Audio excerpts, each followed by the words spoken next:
time, in the middle of the wood, that's where the home of the three bears stood. There was Papa Bear here and Mama Bear there, and little baby bear who ran everywhere. One Sunday morning it was hot and sunny, and Papa Bear said, "Let's go get honey." And off went the bears, 1, 2, 3, looking for the home of the honey bee. Well, along came a girl with such golden curls that everyone called her Goldilocks. And she stepped right up to the door and knocks, rat-a-tat, rat-a-tat, just like that. Well, no one replied, because no one was inside. But even though nobody was there, she walked right in. She didn't care. And there on the table were stood bowls 3, each full of porridge that smelt yummy. A big bowl, a tiny bowl, and one in between, the strangest set of bowls she'd ever seen. But Goldilocks, without any hesitation, she didn't wait for an invitation. She sat right down in the biggest chair, by far the largest of those 3 there, and eager to start with her breakfast, she picked up a spoon that was simply vast. Oh, too hot, too hot, too hot, she cried, and quickly pushed the big bowl to one side. She moved along to the bowl in the middle, picked up the spoon and gave it a twiddle. She stirred the porridge, took a teeny tiny taste, ooh, and immediately dropped that spoon in haste. Ooh, too cold, too old, too lumpy, she spat. Don't want to eat any more of that. Crossly she crossed to the bowl so tiny, and ignoring the teaspoon so plastic and shiny, she picked up the bowl between finger and thumb and carefully tasted it with the tip of her tongue. Oh, yes, just right, she cried with delight. With a slurp and a gulp, she swallowed the lot, 'cause it wasn't too cold and it wasn't too hot. Yum, yum, yum, yum. That lovely porridge filled up her tum. At the end of the table, on 4 tiny legs, about the size of wooden clothes pegs, stood the cutest little chair she'd ever seen, painted red and yellow and purple and green. With a hop and a skip of her tiny feet, she danced to the chair and flopped on the seat.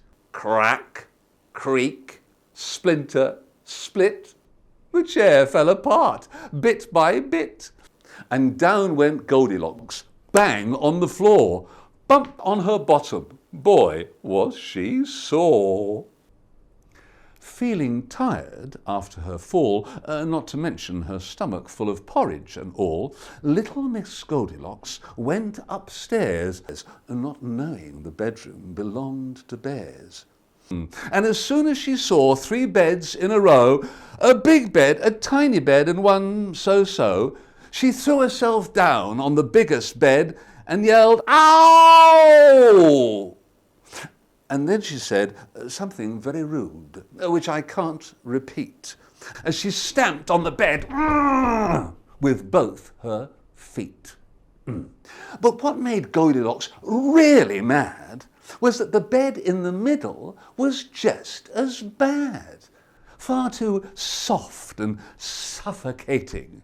She rolled off at once without hesitating, then carefully lay down on the teeny tiny bed, which was so comforting. She closed her eyes and zed, zed, zed. When the bears came home, they opened the door and saw a sight they'd not seen before. "Who's been eating my porridge?"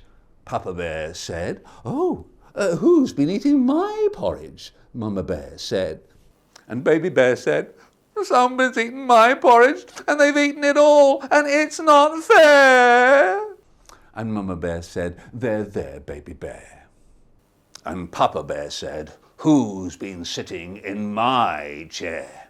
And Mama Bear said, "Who's been sitting in my chair?" And Baby Bear said, "Someone sat in my chair and it's all broke to pieces. It's not fair."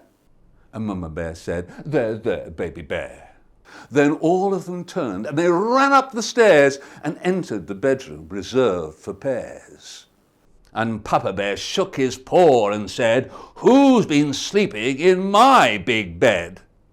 And Mama Bear scratched her claw and said, "And who's been sleeping in my middle bed?" And Baby Bear dropped his jaw, "Huh?" and said, "There's somebody sleeping in my itty-bitty bed." And Papa Bear grunted, and Mama Bear growled, and little Baby Bear, he howled and howled.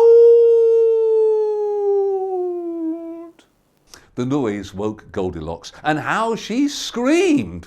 3 bears by her bed was not what she dreamed. And out of the window she jumped with a